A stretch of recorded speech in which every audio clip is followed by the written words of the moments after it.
Welcome to Inception 101. We're so glad you're here. We're going to give people just a minute or so to get settled and get logged in. I'll just give a quick introduction to myself and Nandan here. So my name's Jenny Hearn. I'm part of our marketing team here at Ascend. And with me on this call is Nandan Temanidi. Hey, Nandan, how are you doing? Good. How are you, Jenny? I'm so good. We're so grateful that you could join us for today for Ascend 101. A quick agenda of what we're going to cover today. We're going to just recap what we talked about last week in Inception 101. This is a recurring weekly webinar series, so we'll just do a quick recap. We'll also review the Inception architecture, and that'll help us understand a little bit more about automation in depth. And then Nandan's going to walk through automation in the new generation of the Ascend platform, how that's different, and he'll also be demonstrating using the CLI how to build automations, which will be really exciting. And then we'll close with some Q&A at the end. We do have a Q&A tab. We have the chat. Feel free to throw questions in the Q&A tab or in the chat, and we will get to those at the end of this session.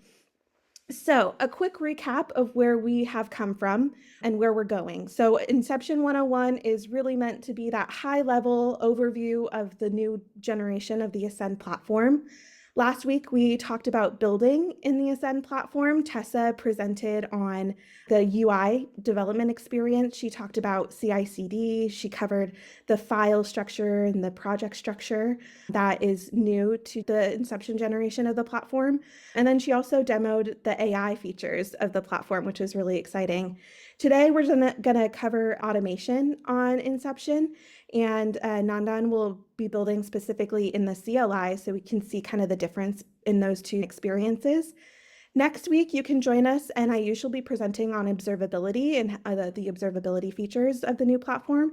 And then we'll close out the series on July 9th with optimization, and we'll cover how all of the things that we've talked about, building, automating, observing, enable some really incredible optimizations in the third generation of the platform. Okay, so a quick overview of the overall architecture of Inception. If you joined our Unveiling Project Inception webinar a month ago, or if you were here last week for Inception 101, this diagram might look a little bit familiar. At the top, we have our different roles within a data team, and we really wanted to build a central platform where all of these roles could come together and do the work that needs to be done end to end.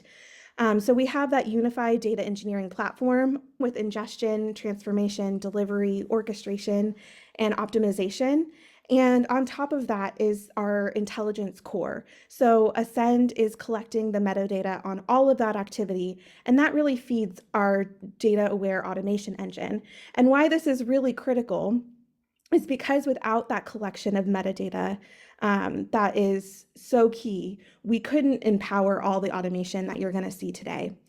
There's a meme that's going around kind of in the data engineering community and in the engineering community at large, where an engineer looks at a problem and is like, I spend a lot of time on this task. I should write a program that automates it. And the theory is like, I'll write the code and then the automation takes over and I'll have all this free time. But the reality is it takes up more and more of your time trying to build that automation than actually getting that time back on the original task. Our architecture that we've really built this new version of the platform around is intended to get us back to that theory level of automation where it's so simple and so easy to build an automation that it really does empower you to do more in less time. And how that works is we have this metadata core at the center. Again, we're collecting all that metadata end to end on all the activity in your data pipelines. And that automation engine wraps around that. And then there's another layer beyond that of an automation library with pre-built automations for the most common use cases. So you can really tap in to that automation engine and really use that to drive some more custom automations as well, specific to your business. So with that, I'm going to hand this off to Nandan, and he's going to go into the specifics on what this looks like and specifically what that looks like as you build those out in the CLI. Nandan, thanks for being here. I'm going to pass this off to you. Well, thanks, Jenny. Can you hear me? Okay, great. A funny meme, right? I'm sure all of us can relate to what we were looking at a couple of screens ago. What I find funny is, you start out with the best intentions, but then all of this automation and code takes on a life of its own, and then at a certain point becomes really hard to manage. So at Ascend, we kind of learned from these lessons, and we were convinced that to keep automation manageable and logic manageable, you have to be able to express the logic in a concise way with minimal code so that it's easy to revisit or change when your requirements change. Right? And one of our core guiding principles with Gen 3 is that your experience when you use the UI should be very similar and consistent with when you use the command line, right? The same terms, the same nomenclature. And to that end, I'm going to be running this webinar entirely in a pretty bare bones terminal and a code editor on the command line, and we'll go from there. But before that, let's just talk about automations in general, right? You might be saying, okay, isn't your whole product really about automation? What is automations, right? And that's all true. Automation is a key part of this product, and automation is also in a technical sense, it is a new kind of entity in our product, right?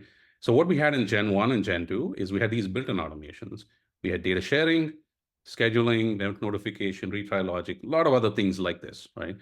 But they all came bundled in with the product, but you had limited customization. And we got a lot of feedback from customers about this. So what we've done with Gen 3 is we've rebuilt it from the foundation up to be more modular, right? You're going to hear about this again, time and again in the webinars that follow. We have this new plugin model that's really exciting that you can build a lot of things on, right?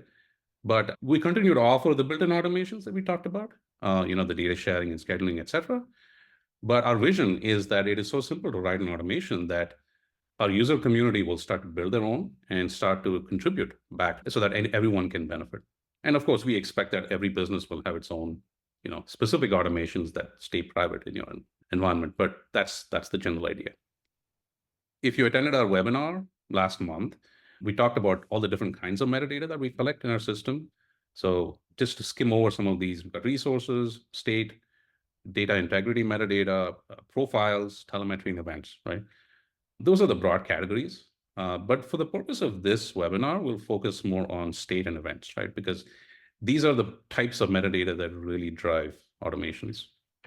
So that brings us to events. So what is an event? An event is really just anything that happens in the system. A component starts, it completes, it fails, there's maybe a data quality assertion, or it could be like a lifecycle event, right? You get checkout, a commit, a deployment happened, you had a compilation, something like that, right? All of these are events, and they're all collected in a central event bus and persisted. And what you can do with the new automations framework is you can create custom automations that tap into these events and take some action in response to that. That really, in a sense, is what an automation means, right? Now, as we go through the demo, I'll actually walk through the data model of an automation, what it looks like, to make it more concrete. So before we jump into the demo, just to set things up here, the demo that we're going to look at, this is the picture you probably want to keep in mind. You've got 3 data flows: a cab rides data flow, which processes cab ride information. We've got a weather stations data flow, which collects precipitation data from a bunch of weather stations. And you've got a downstream data flow, which aggregates or joins both of these to do some interesting analysis, right? And we're going to use automations as a way to orchestrate this and show what's possible. Okay? So with that, I'm going to now stop sharing and start sharing my beautiful terminal. Okay, cool. So what you have here is a basic terminal. I've got an edit window here set up where I will be updating automations and then making changes on the fly and running them, right?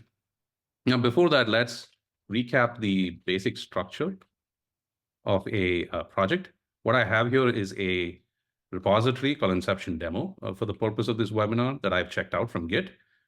I've created a branch called Nandan demo, and I will be making local changes here and testing them and trying them out. Very similar to what your workflow is going to be on a day-to-day basis, right? Now, a project contains several folders. It's got a top-level project file. If you haven't already seen that, It's very simple. It tells you some top level metadata about the project and where different types of entities are stored. Right? Connections, they've got all of the details that you need to connect to the outside world. Sources and destinations. Think blob stores or data warehouses and things like that. A deployment is something that is really like a profile for an execution environment, right? So that's what a deployment is. And for this demo, we will be using a local deployment because I will be running it on the command line. And all of your business logic, your data pipelines are stored in the flows folder. This is where you see the three flows that we talked about: cab rides, weather stations, and that final cab weather analysis data flow. And the main thing for this discussion is automations. Some of your automations will live in the automations folder, especially the YAML-based ones.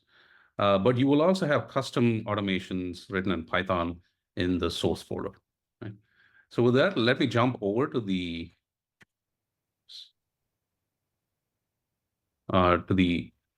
editor. And just to give you an idea of what an automation looks like, let's look at the YAML and the data model. Let's look at the YAML format, right? So an automation is a new kind of entity in Inception in Gen 3, which broadly consists of triggers and actions, right? A trigger is, you can think of as either a source of events, right? Which comes through sensors, right? These can emit events on your behalf. But you don't need to, right? Because there are a lot of events coming from the system already, like we talked about component completions, errors, and things like that. And you also have event triggers or subscriptions, right? And I will show you that shortly in a different tab. So you have triggers on the one hand, and then you have actions, right? This is what happens when a trigger fires. And you can have one or more actions. In this case, the action that we have being executed is the action that runs the cab rides flow, right? I'm going to leave this particular automation disabled because it runs on a cron, which means we'll have to wait every minute for a flow to run. And I don't want to wait that long, but maybe we'll have time in the end to take a look. But instead, I'll show you another automation, which is similar, but what this demonstrates is the use of an event, subscription, and trigger, right? So what we're achieving through this automation is we're saying on a particular condition, which is when all cabs enriched from cab rides completes, and we receive an event of this type, which is the component completed, is when we kick off another data flow, right? Which is cab weather analysis, right? So what I'm going to do is I'm going to first enable this automation. So actually, it already is enabled. And so just making sure some of the other automations are disabled. And I am now going to run this deployment. Now, keep in mind that on the UI, all of your automations are checked in, but you will be able to enable and disable specific automations there. But what I'm doing here is I'm just running it by hand. And what I'm attempting to demonstrate is I want to run cab rides, and then I want to see this automation handle the triggering of the downstream data flow. So this is a simple one-to-one dependency, right? So I will pull up another window, and I will call ascend schedule cab rides, which is just a way for me to manually kick off the cab rides data flow, right? So this has the effect of actually sending the event to run a flow. And what you'll notice in the deployment window is all of these log messages. And what they show you is, and I'm going to walk you through some of this because it's a lot of text, but you see that cab rides started here. It gives you a brief textual representation of this DAG and a whole bunch of events, right, corresponding to everything that happened when the data flow ran. So you've got a component called yellow cab. You also see all the phases during the running of the component, planning events and stuff like that. But after that completes, you notice that another flow runs, right? In this case, it's cab weather analysis, and this is the automation taking effect, right? This is where the deployment used the automation definition and said, okay, there's now an action to be taken, and that action is to run cab weather analysis. And then you see that the cab weather analysis data flow ran successfully. I'm going to now show you a slightly more complex example, which highlights what you can do with custom automations, right? So what we saw earlier was a simple one-to-one dependency, right? But if you go back to the image that I showed you, what I really wanted to do was I wanted to have two upstream data flows, cab rides and weather stations. And I had a much more specific requirement, which is when those two components specifically finished, I want to kick off the cab weather analysis data flow downstream, right? So notice that this is a much more fine-grained requirement that in some cases you will need custom automation for, right? So what I've done here is actually use a bunch of Python helper classes to create an automation in Python. I'm adding events. These are event triggers. You'll notice they look a lot like these events here. And in fact, when these are compiled down, they look very similar to that. In fact, this one, when you look at weather trigger, actually boils down to this YAML representation, right? This is the compiled representation. But let's go back to the Python definition. And what I've done is I've attached to that automation an action, right?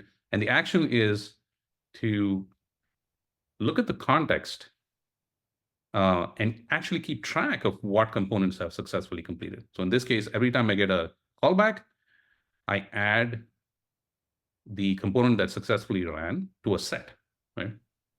And so what this ensures is every time this automation runs, this action is executed. If both dependencies have successfully finished, then we can actually kick off that downstream data flow, right? So that's the effect of this action. So let's actually see this automation in action. I'm going to enable this automation. And I'm going to now run the deployment. Show the elements disabled. Okay. So what you'll notice is you now have a deployment that's waiting for some event, right? It has an automation registered. And I will now trigger the cab rides data flow. So what I should expect to see is all of these logs showing that cab rides ran. But we stop there, right? Because there is no downstream. You need to have both upstream data flows complete in order for the downstream cab weather analysis run. So what I'll do is I'll manually trigger weather stations now.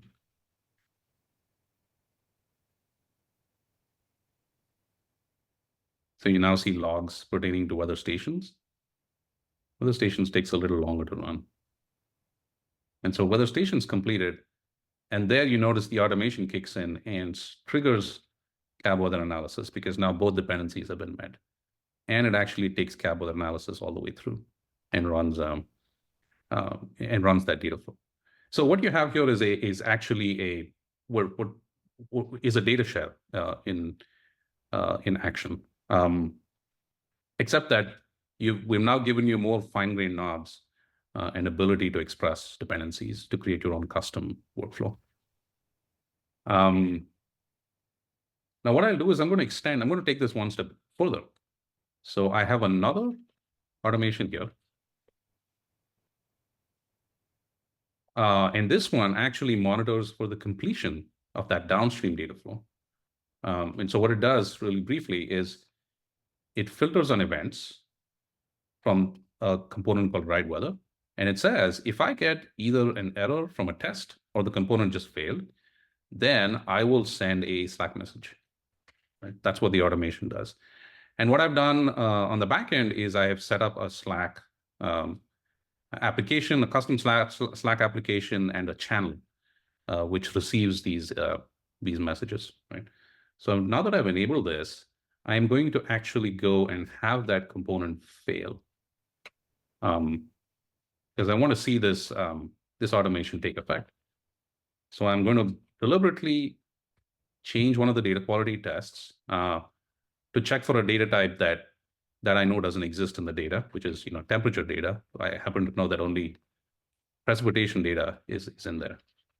And now I'm going to run the same deployment.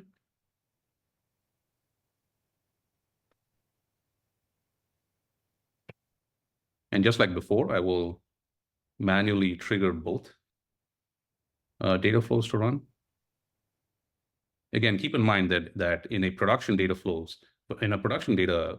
deployment, both of these data flows would probably be kicked off by a timer, right? Which is a different kind of automation. And I will run cab rides as well. So now that both dependencies are met, cab weather analysis runs, and lo and behold, we have an error, right? Coming from that data quality check failing. But as I noted before, that data quality check is supposed to have sent a Slack message. So what I'm going to do now is stop sharing and switch over to my Slack window, which should now show a new message in a Slack channel, right? So it has this information: component ride weather of flow, cab weather analysis failed. It also tells you which flow run, right? So yeah, that was just a demonstration of what you can do with automations. Because we give you the ability to write automations in Python as well, there's just a lot of flexibility in what you can do. And you can really stitch together all this complex logic. Now, I did talk about potentially circling back and trying out the periodic sensor. So we'll do that now, and hopefully it doesn't take too long. Yeah, so this is an example of a periodic refresh. I'll kick this off, and I will now run this deployment again.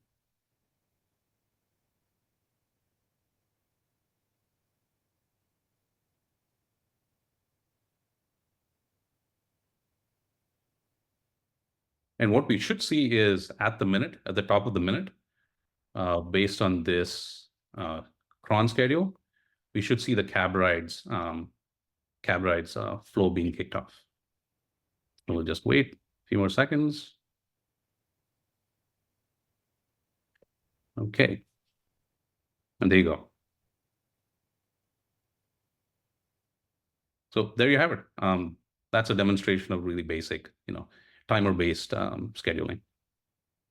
So hopefully that gives you an idea of the capabilities with data shares and automations in general. I'll switch back to the presentation right now. Thanks, Nandan. Yeah, while you pull up that slide, it's just really cool to see the automations in action and to see local development. I know that's new for a lot of users who are excited to test things on a more local level before pushing it to production. We do have one question. And so the question there is, can we use a window here? So if two flows finish within a specific time window, for example, Yeah. can that trigger a new action? Yeah, absolutely. So there's unlimited possibilities, because there's a lot of state information in that context that we pass into these callbacks. And we preserve that state between callback invocations. So you can put whatever information you want in there. And typically what I've seen be used when we've tried this out is you can put in a timestamp, right? And you can say, if you had both of these upstream data flows finish within this particular time window, then kick off another, then execute the downstream data flow, right? You can have dependencies set up like that. The other way that you can do it is that every flow has a run ID associated with it. But along with the run ID, you can pass in your own context. So you can say, this is the run for so-and-so hour, and you can just pass that down, right, as a dictionary or whatever. And that context is made available to your action and your automation.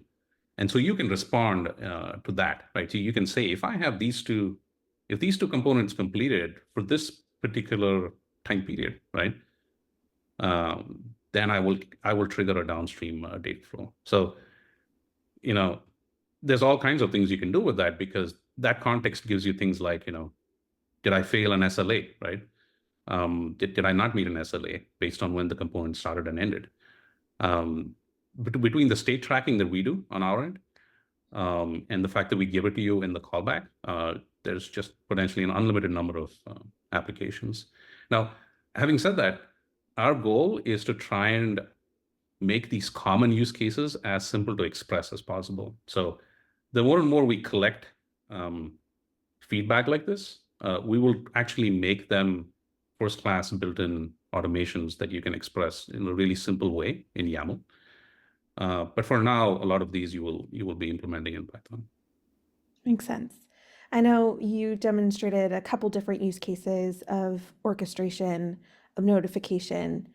Are there any other use cases that you think are particularly interesting for the new automation engine? I think it will take a little time to sink in for users.